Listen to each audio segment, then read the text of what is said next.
Баршаңызға сәлем достар. Бүгінгі тақырып түсіңізде ара көрсеңіз деп аталады.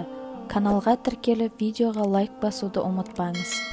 Тұрмыс құрмаған қыз түсінде ұшып жүрген араларды көрсе, ол қыздың арғы дүниеден алатын жақсылығы көп екендігін көрсетеді. Егер бойдақ қыз түсінде ара шағып алғандығын көрсе, келешекте арман мақсаттарына қол жеткізетіндігін білдіреді.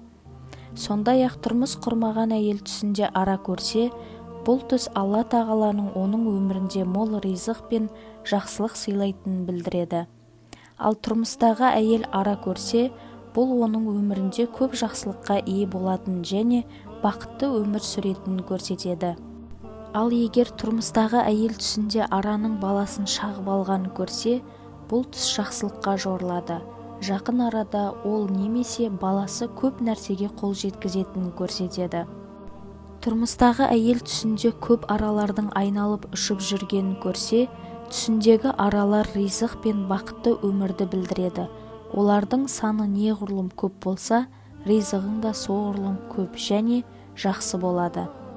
Ажырасқан әйел түсінде ара шаққанын көрсе, өмірінде бір сынақтарға түсіп қалғанын білдіреді, бірақ ол сынақтарды жеңіп шығады. Ал егер ажырасқан әйел түсінде араларды көрсе, Алла тағаладан көп жақсылық алатындығын білдіреді.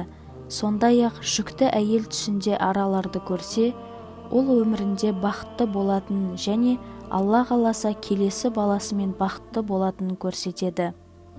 Жүкті әйел түсінде араларды көріп қуанып жүрсе, жеңіл босанатындығын білдіреді.